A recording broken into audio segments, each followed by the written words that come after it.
everybody, and a very warm welcome back to the latest episode of Hidden Jewels of Soul and Disco. I do hope you're doing absolutely fantastic. This week we are featuring an artist which is a favorite of mine, Mr. William Bell.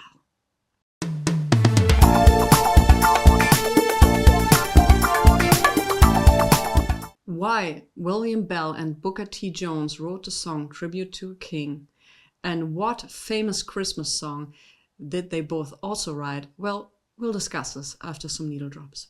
Saying, you better go somewhere and hide. Oh, yeah. I'm stumblling, please don't let it be denied.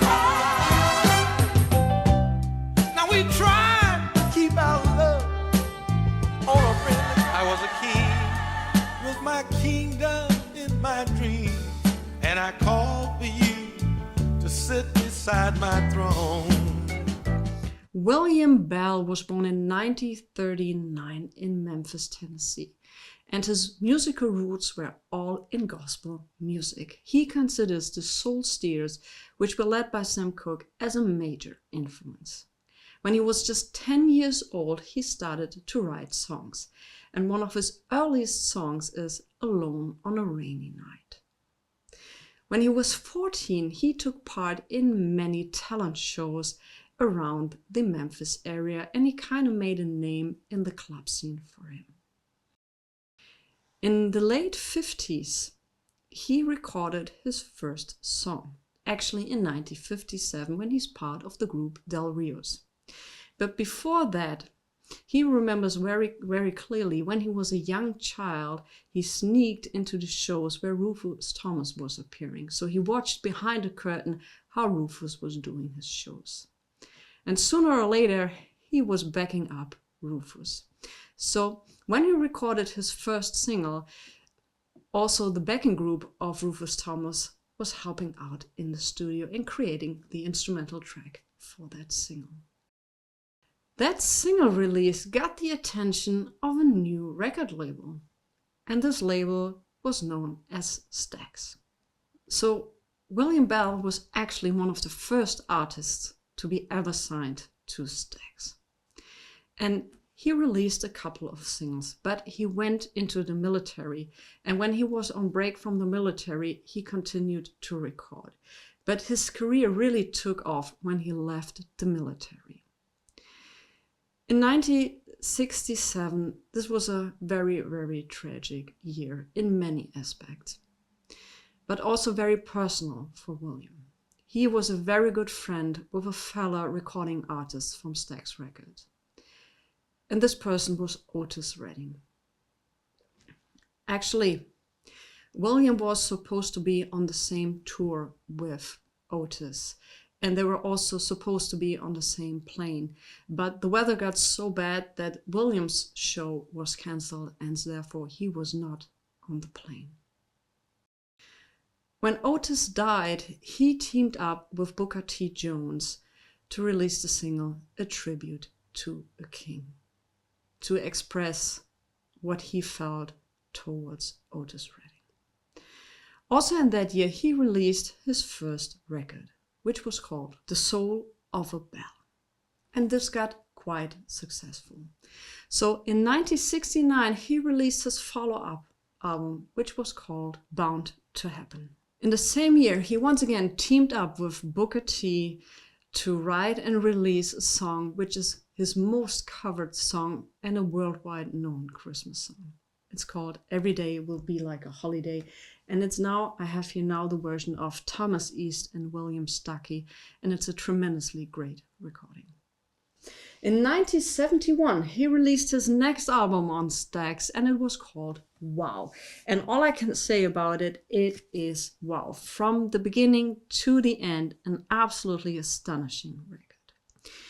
If you want to have especially his late 60s, early 70s material as an original, the records will be around $30 to $50 or euro.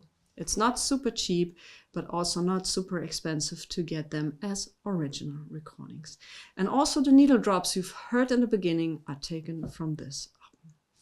In 1972, he released yet another album, which was called Phases of Reality, which was followed in 1973 by his next album, Relation. And this album features a truly amazing track, and it's called Love on Borrowed Time, which is the first track on side 1. Also, this one is around $30. Isn't that absolutely beautiful cover? When this album was released, William moved to Atlanta, and he kind of took a break from the recording business. He took acting classes and also took a part in the play A Streetcar Named Desiree. And I'm pretty sure that many Marlon Brando fans who are watching will know the movie version of Marlon Brando. In 1977, he signed a record deal with Mercury and released one of his most successful albums, which is called Coming Back for More. And this album also featured one of his most successful singles ever, Trying to Love Two. This is about a man who loves 2 women, and he is singing about how much work, hard work, that actually is. So this was a very, very successful record from 1977. He continued to record and release music, and in 1985 he opened up his second label. Actually, when he went to Atlanta, he also had a short-lived record label which was called Peachtree, but that didn't last long. So in 1985 he decided again to take a step and make his own record company, which was called Will Be, and he's still releasing material on this record label. Also, once again, and I'm so happy about this, we have a happy end. William is absolutely recognized by the music industry. He is recognized of being such an important figure in music business as a singer and especially as a songwriter. He won many awards, and he's now 85, but still a couple of years ago, he was still touring and giving interviews and telling the whole story of his life. I would suggest not taking a specific album if you want to get into his music. Choose his best of recordings. They're available on Spotify. You can listen to them on YouTube. If you would ask me to choose 3 albums, well, that's actually with Mr. Bell. It's impossible for me. Depending on the mood I am, it always changes. But I'm very fond of Wow, Relation, and of course Trying to Love Two, and his debut album. They are all tremendously good. Thank you so much for watching. I'm wishing you guys all the best. Stay safe, stay healthy. That's the most important thing. And I'll see you next time. Bye.